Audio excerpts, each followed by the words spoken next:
The synopsis on IMDb is bad. Yeah. Did you look at it? Mm-hmm. Oh. I always look at them. It just Charlie wasn't in my top 10 talking points for this. Yeah. It's fair. It should just say sun up. Sun and Jin put their differences aside.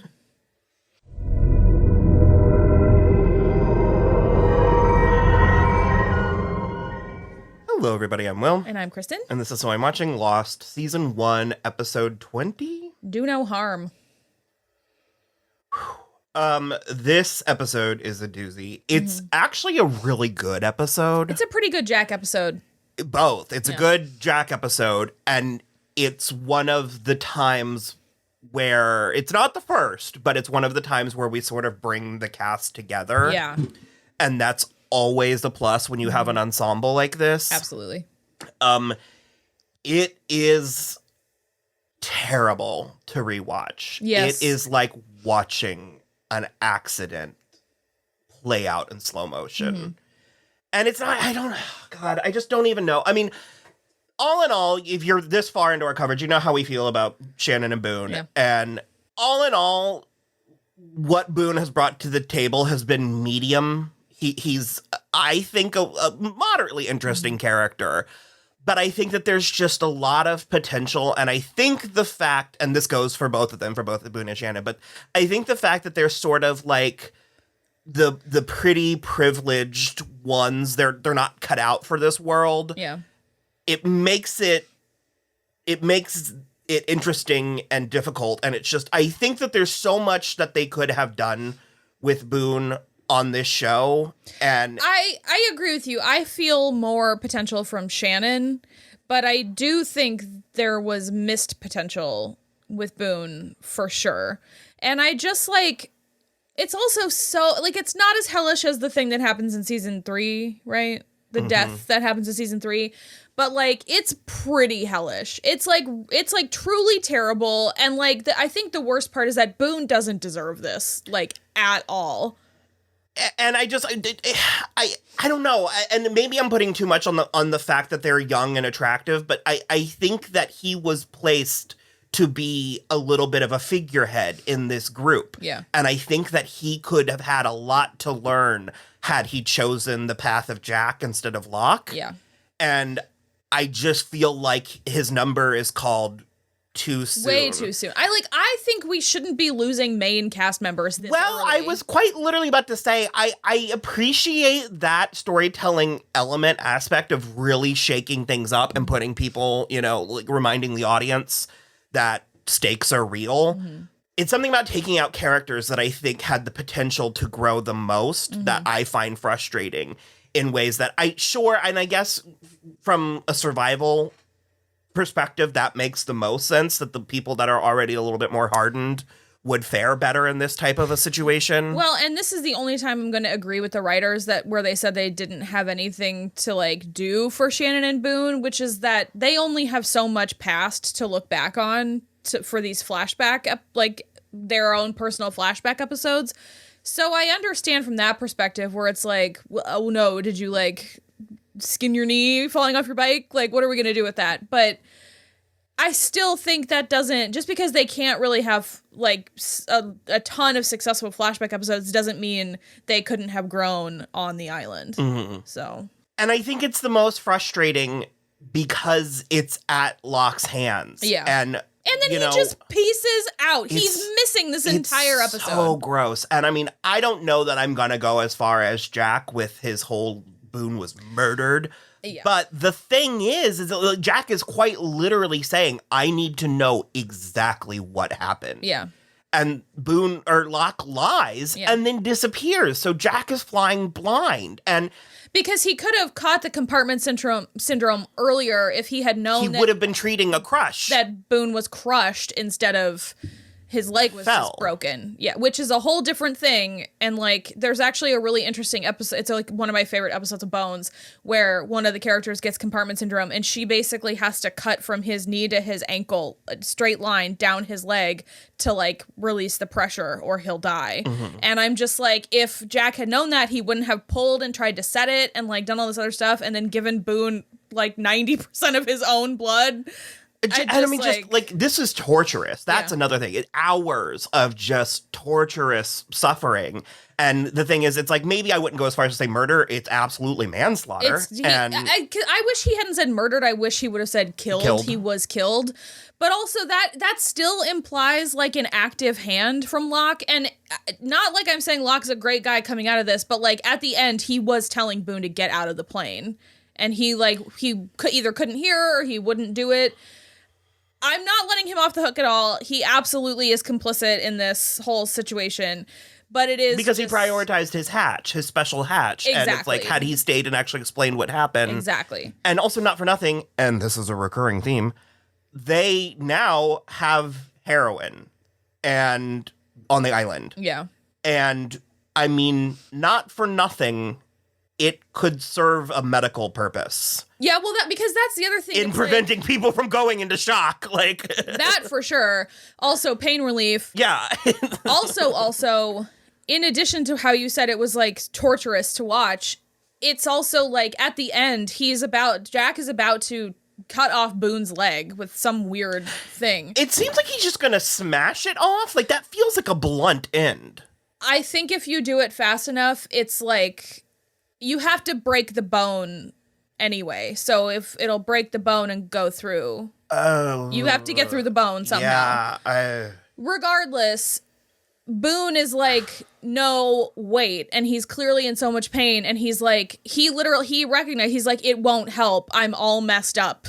He's like, can feel that he's fucked up inside because he was crushed by a plane. Mm-hmm. And so I just think it's like, this is also one of the moments where like, which I love how it ties into the Jack flashback part of it, where like Jack does admit defeat in this. He's like, it's not like with the Charlie thing that you had kind of problems with, but he is able to. This actually retroactively kind of makes me less annoyed with that scene. I had kind of forgotten the context. And furthermore, Boone says word for word, I'm letting you off the hook, which is what Rose said to Jack. So it like, it all around, considering that I'm very sort of eye roll groany with a lot of Jack's plots, this really sort of, it softens the edges. It rounds the edges in a way that I get a better sense of Jack. Yeah, well, I love the fact that, like,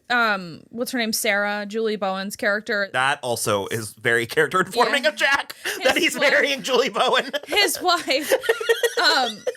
When they're at love Julie Bowen. She's fantastic. They're at their rehearsal dinner, and she's giving a speech about how he's the most committed person she's ever met. And then like his father, in seemingly better previous times, they had like a better relationship, is like, you never have a problem with commitment, you have a problem with letting go. And I love that he's conflicted about this marriage, where he's like, am I only doing this because I saved her life, because she like was gonna maybe never walk again? Implications of that too. Because I think she's the one with that was a girl, a younger girl, right? With this angel hair. No, that's a different. That's a different character. Okay, but Shannon's father was the one who hit her in the car accident. That's and it's right. what killed him. Oh my god, I forgot that. We don't know that yet. But, Season 2. So I like all of that, how it informs, and like knowing that Christian knows that about Jack, and even knowing that Jack knows that about himself, and that he's like self-aware to wonder if he's doing the right thing by marrying Sarah. And like, I think this episode's really good for Jack. And then the fact that he does admit defeat, like, sometimes this show is masterful. It's really good, because considering how much I don't like what is happening. Yeah. It's a great. Because it also juxtaposes with that other Jack episode, where it's like, in that one, in the island, he couldn't let go of Charlie, and like it. And then in this one, he's willing to let go of Boone. I don't know. I think it's great. I think it's really fantastic. Oh, but also with that logic, had he kept fighting, he could have saved Boone. No. He was too far gone. No, I understand that. Okay. Well, Charlie was too far gone. My point is, if we're using that logic, so the message is Jack's a quitter. I don't think Jack's a quitter. Jeez. No, It's very, very good. I love there's all kinds of really great character work. I love Sun, and I love how effortlessly she snaps to attention, and she understands her role as essentially the nurse, you know? And I love her working dynamic with Jack, and the fact that she's not afraid. Like, she doesn't let him push her around, and she calls it, you know, and he keeps going, and she makes it known how she feels. Yeah. I think that's great. Even Hurley, I mean, he doesn't end up contributing a ton, but he does what he needs to, and he he's doesn't there. faint. No, and he's sort of like around the periphery if he's needed. There's something that he's there. I do love all the in between elements, even though it's excruciating in hindsight, knowing that it was for nothing. But I love the sea urchin and the blood transfusion and all of that. I find it very fascinating. It made perfect sense to me when I watched it the first time when it aired. I a little bit wonder if the Claire going into labor at the exact same time as gilding the lily, or not really gilding the lily, but is it too much? I mean, it gets into the whole, like, balance of the island, kind of, that we haven't really scratched the surface of yet. So it's like, it works in hindsight, but not necessarily in the moment. In the moment, it feels a little hacky. It feels contrived to me this time. Though the only part that feels contrived is putting both plots in this episode together. Sure. I think everything around it, I think the fact that Jack, and it does help because that's the only, that's the only way Jack wouldn't have showed up. Yeah, but, and so I'll allow. Kate falls to absolute pieces. I'm split. I feel you. You said something where you were like, this feels out of character. I get that, but also I get she's not a hero. No, I know she's not a hero, but it's the idea that this is on her. Like if she were pregnant, I think she could handle it. But the idea that she's someone else. I see both sides. I kind of get it. It was really giving me Prissy from Gone with the Wind energy. It's like Kate's just like, I don't know nothing about birth and babies. And I'm like, what are we? It's just I think maybe she takes it too far. Because she keeps on also, it was very Gone with the Wind, because she then kept on insisting that Jack was going to come, or we have to get her to Jack. And I'm like, Jack is at the Civil War battlefield. He's not coming to help a baby. But that's also her denial. I hear you. I understand. But the more I think about it, the more this does actually sort of check that Kate's calm and cool. Yeah. And then this is her one, like, like the one thing that pings her caveman SpongeBob. And I also I'm fine. Once she nuts up and she's like, we're gonna do this, it's gonna be fine. That's when I sort of am like, okay. It's like she needed to reach that level, that second level, before I was like, okay, what are we doing? The most unrealistic thing about this plot is that anyone would give a fuck about Claire being. I'm kidding. No. I'm kidding. I'm mostly kidding. Do you know what actually, what bums me out more than Kate, like, falling to pieces at the beginning is that Charlie's not even holding Claire's hand or sitting behind her or anything. I was literally about to say Charlie also, I think it's a good use of almost everybody. Sure, yeah. Because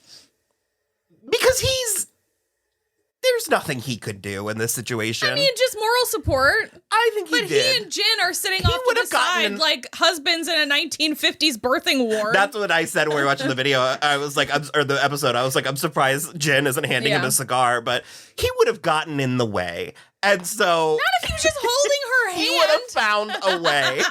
Just accidentally stick his foot right in front. Handing her empty jars of peanut butter. You know how he does. So no, I think Charlie, the fact that he manages to not fall to pieces is him contributing. And Jen, I find, though it makes sense, they show their work. I find the hostility between Jen and Michael eye roll inducing. However, it is tamping down. Yes, yeah. And again, in this episode, Jin really it nuts up and manages. And this is even the first time that he's re-interacting with Sun. Yeah. And he puts his like marriage grudge aside to deal with so that she can translate the situation. It's actually all very, very good. This is like a really shockingly excellently executed and episode. Michael is there with Jack and was going to do it. Yeah. Jack, do the amputation. Yeah. Jack was like, you don't need to do this. And part of me kind of wishes Michael was like, I will, so you don't have to do it alone. Granted, Jack is a surgeon. Jack has been in these trenches, types of trenches before, not this specific trench. It's pretty deep. He's probably never had to do an actual amputation. Yeah. Because he's a neurosurgeon, but still. And then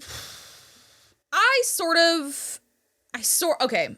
I absolutely love with all my heart that Shannon and Saeed are on a date. I think it's so cute, so sweet. He like almost gets lost, but he set up this whole thing with like little torches and a picnic fruit. You pointed out something blanket. with her in the previous episode where she was like bidding Saeed goodbye on the battlefield. Yeah. And a lot of times I think because of the way that she's written and characterized for the entirety of the season, it comes off as bad attitude, but I think it's guarded. It's a defense mechanism. And I think that the fact that because she starts to pull it with Saeed where they're like going and she was like, do you even know where you're going? And I think it comes off as like bitch, but I think it's more, She's protecting herself for sure. So I love that. It's very cute. And she drops it. And she does. They have a lovely evening. It's so precious. She weirdly tells him that Boone's in love with her. No, okay. She's like, I have to tell you something. I just remembered. I was going to be like, so Shannon and Saeed are on the set of Jessica Simpson's Sweetest Sin.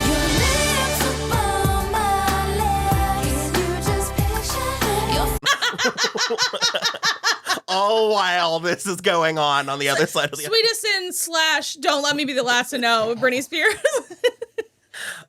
No, her telling him about Boone, that for me checks twofold. Number one, because they are stranded on this island, there's literally only 40 people. It's gonna come up. Okay. And number two, I think it's her attempt at not falling into old patterns by actually laying her shit on the ground that way. Fair enough. I'll give you that. I'll allow that for sure.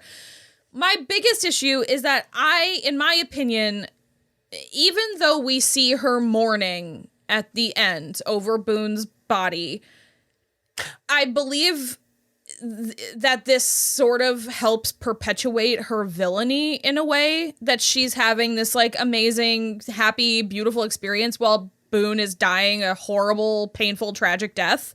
And I don't care for that. I did like her performance when Jack goes to tell her.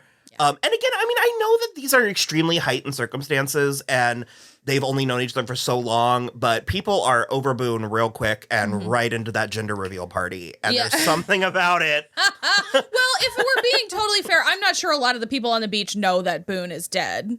Okay. Well, I don't know. But Jack goes to tell her. Like, I don't think Jack's just walking around being like, Boone's dead, but there's a baby. That's how it feels. That is how it feels. That's definitely how it feels.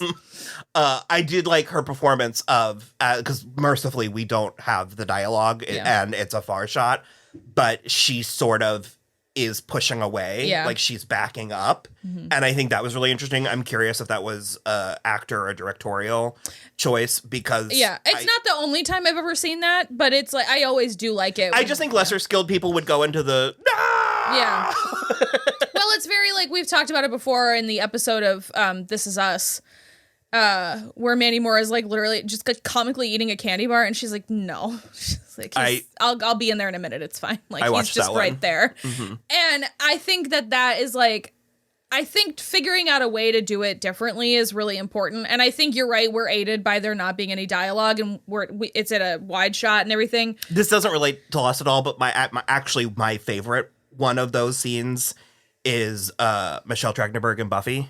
Oh my God, yeah, fantastic. I think that I couldn't have predicted that's what she was going to just hits the ground. Like one of those little friggin' dolls, just straight down. Yeah, that's really good. This is a really good episode. It is. I am not looking forward to the next one. Oh. I What almost is it? want to peace out. Oh, is it Locke again? Mm-hmm. Shannon goes after Locke. Oh, yeah. Well, at the end, I mean, Jack is already in process because Kate has come to like see him, and he's like getting ready to go. Also, somebody find get him Locke. a coconut. He is. Yeah. He is so down so many liquids. So dehydrated, like He half was full of pooling blood. sweat. Yeah. Like, let's get him a coconut. You're gonna need that coconut water. You're gonna need a coconut. You're gonna need maybe like a papaya, like and A juice box. yeah, just a little juice box. Sawyer has that. I do actually love that Kate runs up to Sawyer and was like, "I need the alcohol now," and he just gives it to her. Amazing, yeah.